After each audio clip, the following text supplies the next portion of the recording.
नमो महावदन्नाय कृष्ण प्रेम पदायते कृष्णाय कृष्ण चैतन्य नाम्ने गौरातिसे नमः। हे कृष्ण करुणा सिंधु दीनबंधु जगत्पते गोपेश गोपिका कांत राधा कांत नमस्तुते। तप्त कांचन गौरांगी राधे वृंदावनेश्वरी विषभानुसुते देवी प्रणमामि हरिप्रिये। वंदे अहं श्रीगुरो श्रीजुत पदकमलं श्रीगुरुन् वैष्णवांश्च श्रीरूपं साग्रजातं सगण रघुनाथान्वितं तं सजीवं साद्वैतं सावधूतं परिजनसहितं कृष्ण चैतन्य देवं श्री राधा कृष्ण पादं सहगण ललिता श्री विशाखान्वितांश्च नमो विष्णुपादाय कृष्ण प्रेष्ठाय भूतले श्रीमते भक्ति वेदांत स्वामिनिति नामिने। नमस्ते सारस्वती देवे गौरवाणी प्रचारिणे निर्विशेष शून्यवादी पाश्चात्य देशतारिणे। जय श्री कृष्ण चैतन्य प्रभु नित्यानंद श्री अद्वैत गदाधर श्रीवासदि श्री गौर भक्तबिंद। हरे कृष्ण कृष्ण कृष्ण हरे हरे हरे राम राम राम हरे हरे। शुद्धि सज्जन मंडली आज के नवद्वीप परिक्रमार अंतिमे पहुँचেছি। কালকে গৌর পূর্ণিমা। কালকে গৌর পূর্ণিমার কিন্তু ছুটি থাকবে, কেন সন্ধ্যার সময় অভিষেক আদি অনেক সময় লেগে যাবে। কালকে ক্লাসে বসতে পারবো না, তো পরশু দিন থেকে আবার যেটা চৈতন্য চরিতামৃতের বাকি আছে সেটা পড়ব। আজকে পরিক্রমা অন্তর্দ্বীপের শেষাংশ বা অবশিষ্টাংশ। গতকালকে আমরা শিবডোবা, তারপরে যোগপীঠ, নন্দনাচার্য ভবন এইসব আমরা আলোচনা করেছি। আজকে মহাপ্রভু ঘাট, মহাপ্রভু যেখানে নিয়মিত স্নান করতেন, তারপরে মাধাইর ঘাট। মাধাইর ঘাট কেন নাম হলো, তো সেটা বলার আগে আমি গুরুদেবের চরণে প্রণাম জানাই, আশীর্বাদ প্রার্থনা করি। নমো বিষ্ণুপাদায় কৃষ্ণ প্রেষ্ঠায় ভূতলে শ্রীমতে জয় পতাকা স্বামী নীতি নামিনে নমো আচার্য পাদায় নিতাই কৃপা প্রদায়িনে গৌর কথা ধামদায় নগর।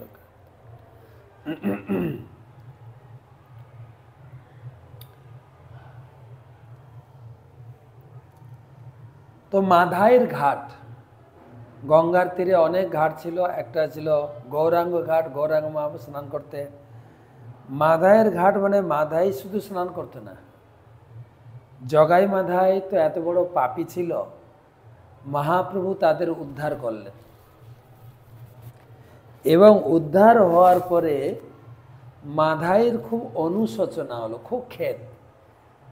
হায় এমন দয়ালু নিত্যানন্দ প্রভুর কপালে আমি আঘাত করলাম, আমার কোটি জন্ম নরকে থাকলেও আমার উদ্ধার হবে না।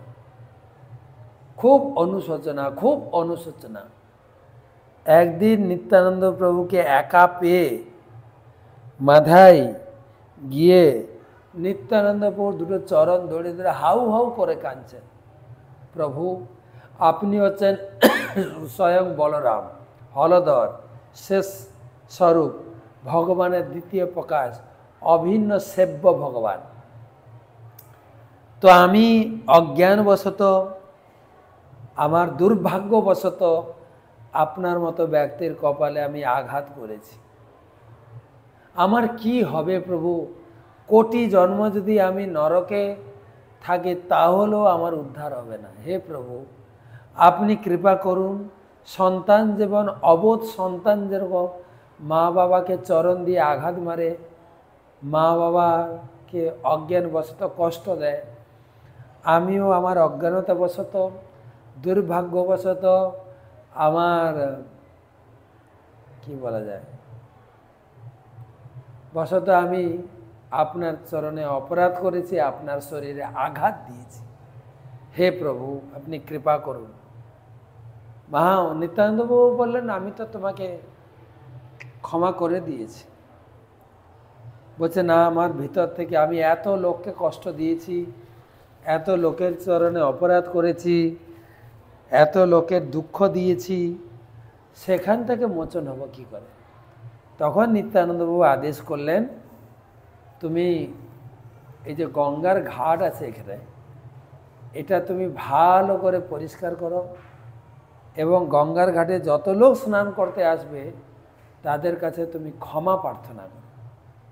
ঘাট পরিষ্কার করো, ঘাটে স্নান করার সমস্ত তুমি ব্যবস্থা করো, তাহলে তারা তোমাকে মুক্তি দেবেন। নিত্যানন্দবাবু বললেন, প্রভু বলে, শুনো কহি তোমারে উপায়, গঙ্গা ঘাট তুমি সহ্য করো সদায়। নিত্যানন্দবাবু বলছেন, এই লোককে এত কষ্ট দিয়েছ, তার অপরাধ থেকে মুক্ত হওয়ার একটি উপায় কি না, তুমি গঙ্গার ঘাটটা ভালো করে পরিষ্কার পরিচ্ছন্ন করে রাখো, লোকে যেন সুখে স্নান করতে পারে।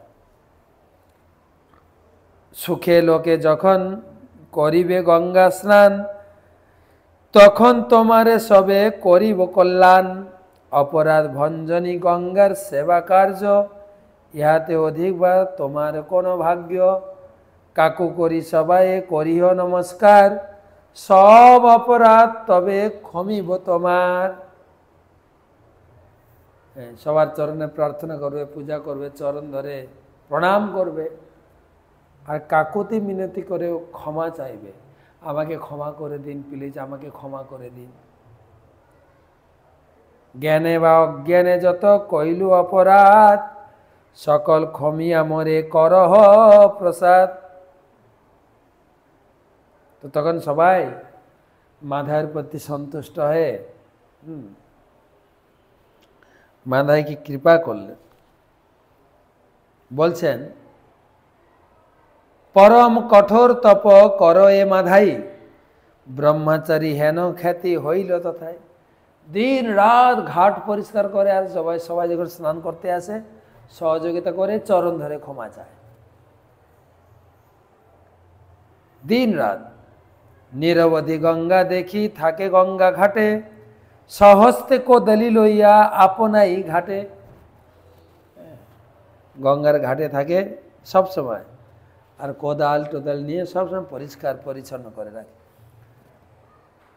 অদ্যপীয় চিহ্ন আছে চৈতন্য কৃপায়, মাধাইর ঘাট বলি সর্বলোকে গায়। তারপরে বারকোনা ঘাট, সে বারকোনা ঘাটের তীরে, এই বারকোনা ঘাট বলছেন ভক্তি রত্না করে না সিধা নবদ্বীপ ধাম মাহাতে, বারকোনা ঘাট এই অতীব সুন্দর, বিশ্বকর্মা নির্মিলেন প্রভু আজ্ঞাধর। এই ঘাটে দেখো যে পঞ্চশিবালয়, পঞ্চতীর্থ লিঙ্গ, পঞ্চ সদা জ্যোতির্ময়।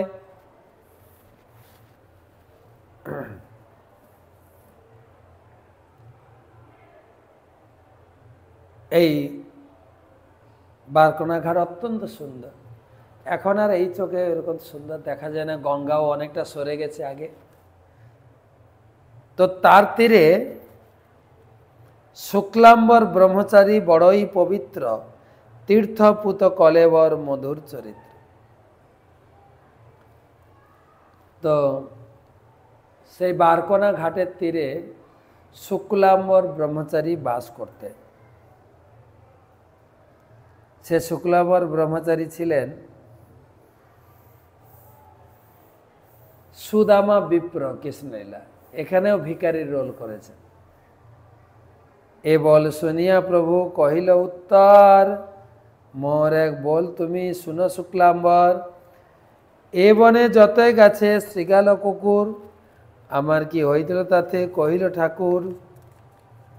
হৃদয়ে যাবৎ কৃষ্ণ উদয় না করে, তাবৎ তীর্থের অনুগ্রহ নাহি তরে। শুক্লাম্বর ব্রহ্মচারী বড় ভাগ্যবান, যার অন্ন মাগি কাড়ি খাইলা ভগবান। ভগবান যার অন্ন কেড়ে খেয়েছিলেন। যেরকম দ্বারকাতে সুদামা বিপ্রের বাড়ি থেকে নিয়ে যাওয়া সে খুদ ভাজা মহাপ্রভু টেনে টেনে খেয়েছিলেন। দেখেন, নাটকে যে যে রোলটা ভালো করে না, তাকে সেই রোলটাই দেওয়া হয়। ভিলেন, তারপরে নেতা, নেত্রী, গায়ক, নাচক। তো এখানেও তাই শুক্লাম্বর ব্রহ্মচারী সবসময় ভিক্ষার, মহাপ্রভু মানে কৃষ্ণের যত অবতার, সেই অবতারে ভিক্ষার রোল।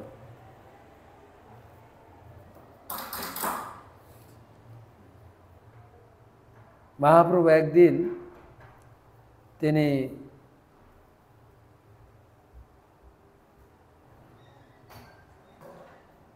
কীর্তন আবেশে প্রভু বৈশে এ খট্টায়, ভিক্ষা করি শুক্লাম্বর আইলা এথায়। মহাপ্রীতি প্রভু সে ঝুলিতে হাত দিয়া, খায়েন তাম্বুল তারে সুদামা বলিয়া। একদিন মহাপ্রভু বিষ্ণু খট্টাতে বসে আছেন, আর সে শুক্লাম্বরকে দেখে শুক্লাম্বরের কাছ থেকে কেড়ে খাচ্ছেন। এই হচ্ছে সুদামা। কত দৈন্য করি ব্রহ্মচারী শুক্লাম্বর, ঝুলি কান্ধেন কীর্তন নাচয়ে মনোহর। শ্রী শুক্লাম্বরের প্রেম চেষ্টা নিরখিতে, গণসহ প্রভুর আনন্দ বাড়ে চিত্তে। তবে গৌরচন্দ্র তাহা করিয়া ভজন, হাসিতে হাসিতে বিপ্র বলেন বচন। যাবৎ জনম মর নাহি হেন নাহি খাই, এমত সুস্বাদু অন্ন কভু শুনি নাই। গর্ভতলের আস্বাদ না যায় বর্ণন, কেমত আল গছে তুমি করিলে রন্ধন। শুক্লাম্বর ভিক্ষা করতেন, বিভিন্ন ধরনের চাল পেতেন, পরিষ্কার অপরিষ্কার, আতপ সিদ্ধ, সহজ কথা বলে কাঁড়া আকাঁড়া চাল, ভিক্ষার চাল কাঁড়া আর আকাঁড়া, আর একটু জলে ভিজিয়ে খেতেন। আর এদিকে মহাপ্রভু বলছে শুক্লাম্বর কি এমন অমৃত খাচ্ছে, আমাকে দাও না। শুক্লাম্বর হায় হায় প্রভু, এটা আপনার খাদ্য নয়, আপনার তো গোবিন্দ ভোগ ভোগ লাগে। আর মহাপ্রভু জোর করে কেড়ে খেয়ে বলছেন, যাবৎ জনম মোর হেন নাহি খাই, জন্মেও এইরকম খাইনি, এমন তো সুস্বাদু অন্ন কভু শুনে নাই।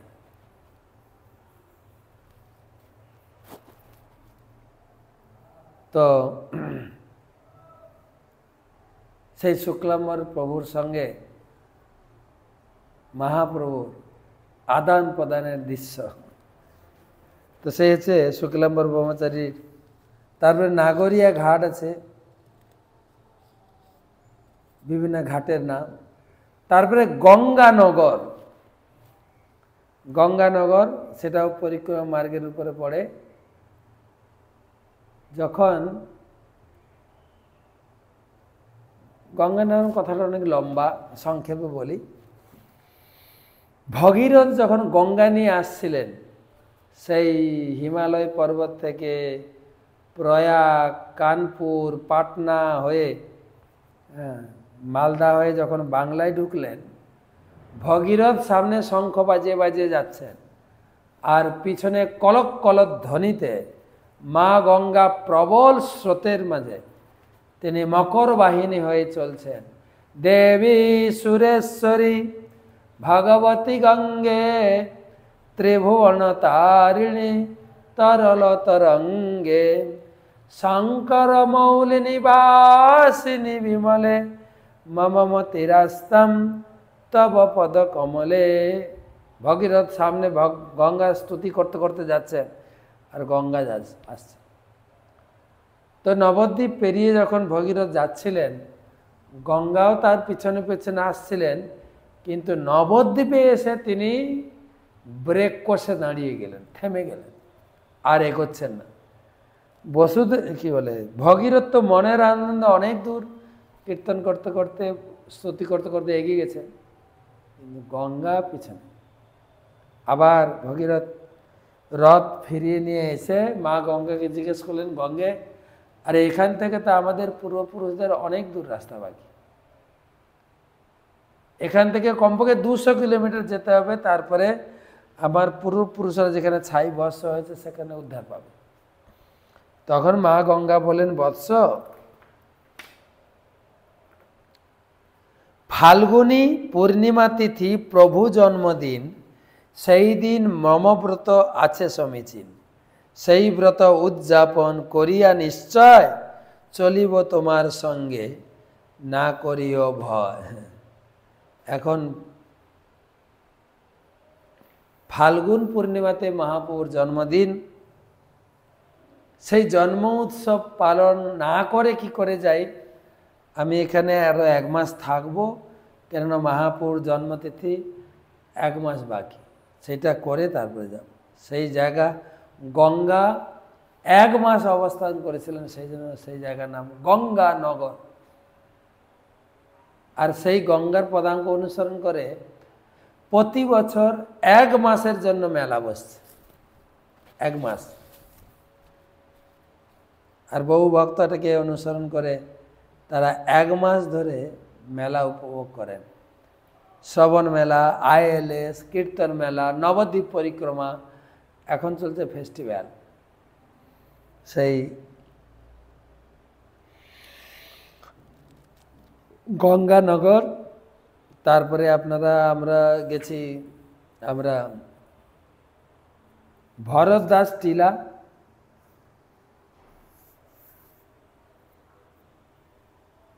শিল ভক্তিবিনোদ ঠাকুর এই ভরতদাস টিলা সম্বন্ধে তিনি বলেছেন, ভরতদাস ঋষি সমুদ্র তীরস্থ গঙ্গাসাগর তীর্থ দর্শনে গমনে করেন। সেই হিমালয় থেকে গঙ্গার ধার ধরে গঙ্গা পরিক্রমা করতে করতে করতে করতে এইখানে এসে তিনি জানতে পেরেছিলেন এই ভূমি হচ্ছে গৌরাঙ্গ মহাপুর জন্মস্থান, গৌরাঙ্গ মহাপুর পদাঙ্কিত ভূমি।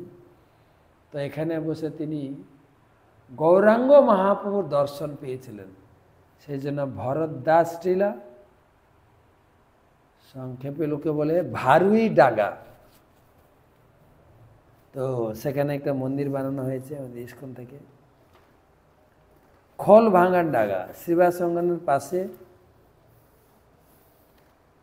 শিবাসঙ্গনের পাশে যেখানে মহাপ্রভু নিয়মিত নগর কীর্তন করতেন।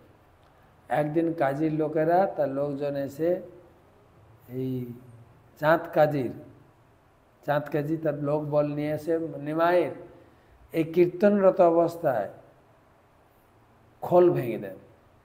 সেই ভাঙা খোলটি এখনো আছে, মহাপ্রভু মন্দিরে রাখা আছে শিবাসঙ্গনে। তো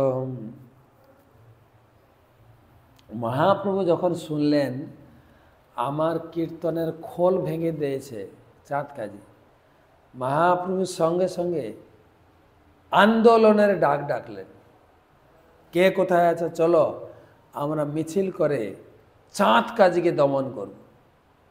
বলা হয়েছে এত লোক এসেছিল চাঁদ কাজীর বাড়ি ঘেরাও করতে, তো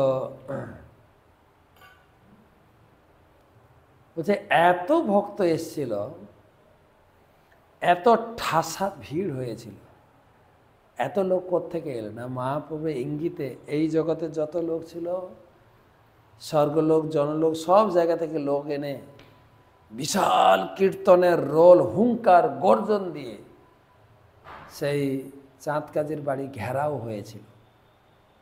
চাঁদ কাজী ভয় পেয়ে নিমাইয়ের সঙ্গে দেখা করতে চাননি, তবে নিমাই ভিতর গিয়ে দেখা করলেন।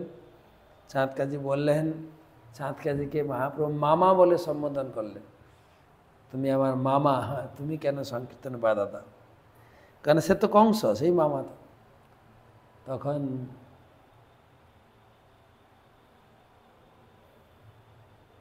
মহাপ্রভু বললেন, কেন তুমি আমার সংকীর্তনে বাধা দাও?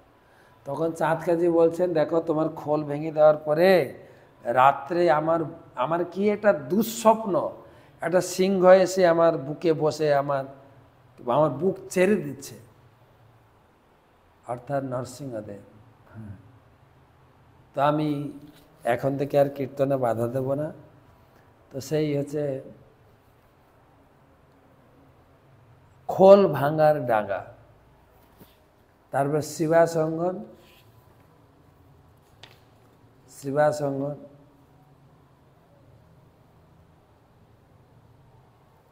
শিবাসঙ্গন তো প্রথম হরিনাম সংকীর্তন শুরু হয়।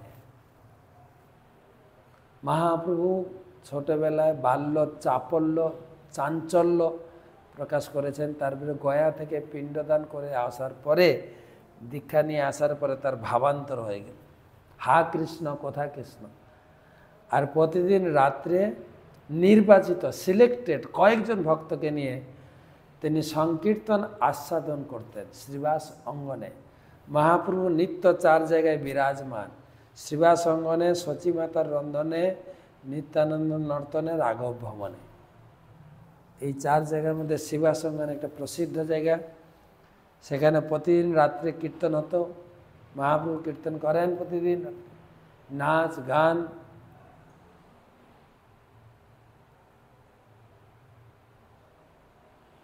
সিলেক্টেড, সবাইকে অনুমতি ছিল। একদিন তিনি বিষ্ণু খট্টায় বসে বলছেন, এই অদ্বৈত আচার্য দেখো আমি কে। অদ্বৈত আচার্য কৃপা করলেন, দেখো তুমি মাঝে মাঝে তুমি যখন গীতা পড়তে, গীতাটা ভালো করে বুঝতে না পারলে তুমি উপবাস করতে, আমি তোমাকে ডেলি ডেকে খাইয়েছি, আমি গীতা তোমাকে বুঝিয়েছি। হরিদাস ঠাকুরকে বলছেন, শ্রীধরকে বলছেন,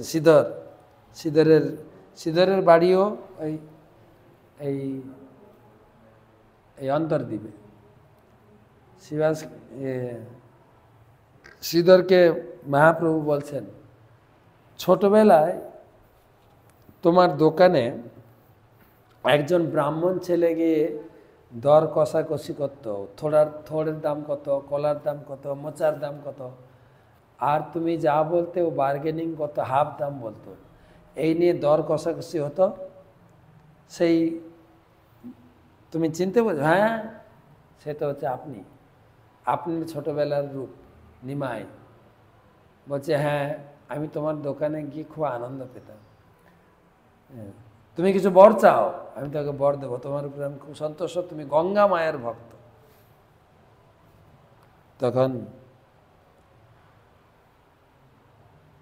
শিবাস ঠাকুর কি বলে, শ্রীধর বলছে, না আমার কোনো বর লাগবে না, আমি কোনো বর চাই না। তো মহাপ্রভু বারবার পুশিং করছেন, কিছু চাও, কিছু চাও। তখন শ্রীধর বলছেন, প্রভু আর আমাকে চিটিং করতে পারবে না। চিটিং কিসের? বলছে, দেখুন সেই যে আমার কাছে গেছিলেন, তখন যদি আমি চিনতে পারতাম আপনি পরমেশ্বর ভগবান স্বয়ং, তখন কি আপনার কাছে টাকা পয়সা নিতাম? তখন তো আপনি আমাকে প্রতারণা করেছেন। এখন তো চিনতে পেরেছি আপনি ভগবান, কিচ্ছু বর লাগবে না। মহাপ্রভু বলছেন, দেখো দেবদেবীর ভক্তরা আমার খুব নিন্দা করে যে বিষ্ণু ঠাকুর খুব কৃপণ, কাউকে কিছু দেয় না। তো আমি এসেছি এই দুর্নামটা ঘুচানোর জন্য কিছু তোমাকে দিতে চাই। তখন শ্রীধর বললেন, যদি প্রভু সত্যিকারই আমাকে দিতে চান, এই বরদিন যেই প্রভু কাড়ি নিল থোড় কলাপাত, সেই প্রভু হউ মর, জন্মে জন্মে নাথ।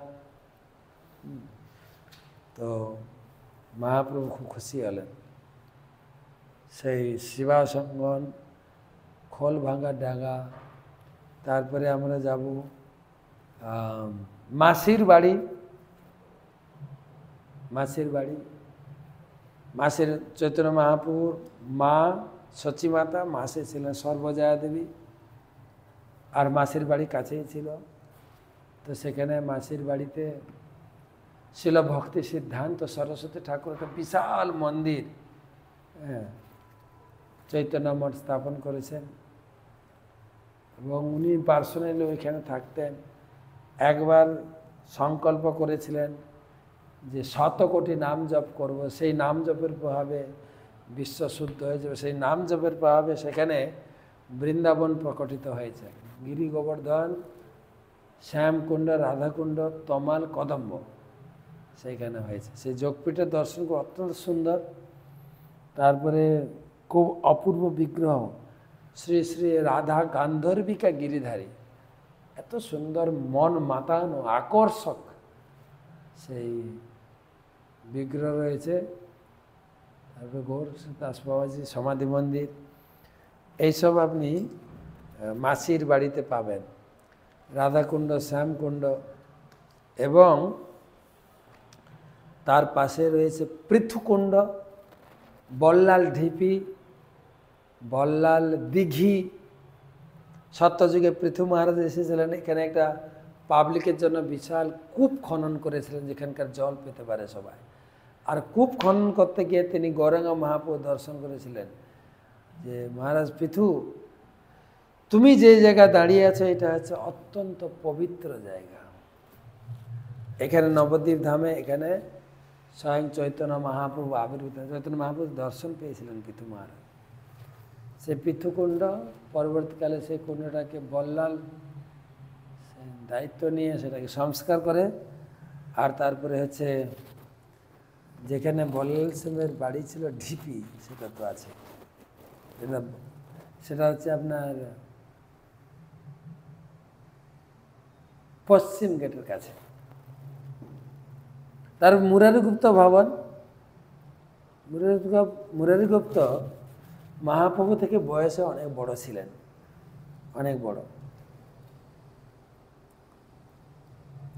কিন্তু একসঙ্গে অধ্যয়ন করতেন। কিন্তু কখনো কখনো মহাপ্রভুর যে ব্যাকরণ আলোচনা এত স্পষ্ট ব্যাখ্যা মুরারিগুপ্ত শুনে অবাক হয়ে যেতেন, এই ছেলেটির মাথায় এত বুদ্ধি। আর মহাপ্রভু তখন বলছে, প্রভু তুমি তো ডাক্তার, জড়িপুটি ডাক্তার, তুমি আমার এখানে কলেজে কেন পড়তে আসছো? প্রভু বলে, বৈদ্য তুমি ইহা কেনে পড়ো, লতা পাতা নিয়া গিয়া রোগী করো ধর। লতা পাতা নিয়ে এইসব কাজ করেন। এই ব্যাকরণ শাস্ত্র এই বিষমের অবধি, কফপিত্ত অজীর্ণ ব্যবস্থা নাহি থি। এইসব ব্যাকরণ আলোচনা করে কি লাভ?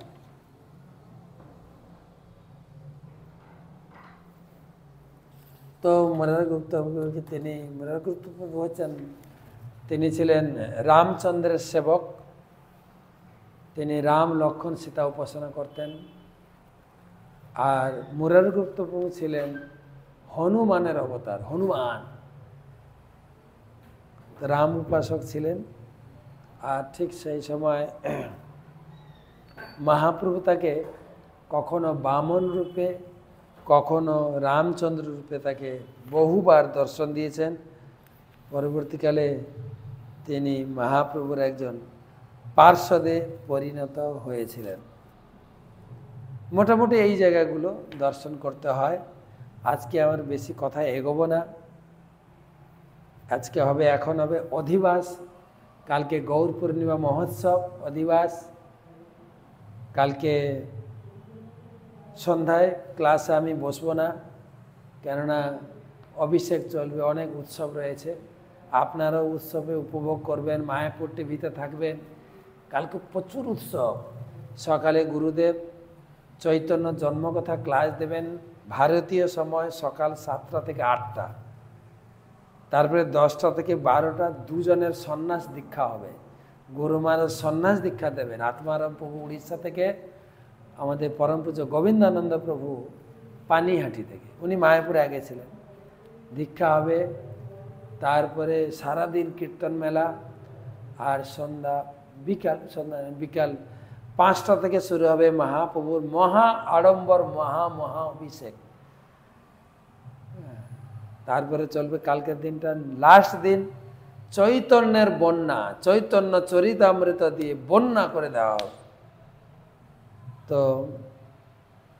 তো সেই জন্য কালকে ক্লাস বন্ধ থাকবে।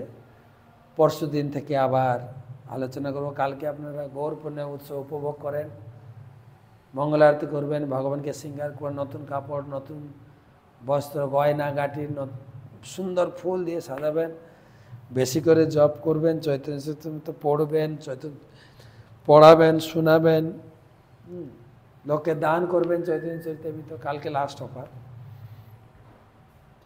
তারপরে ঠিক সন্ধ্যার সময় মহা অভিষেক করবেন।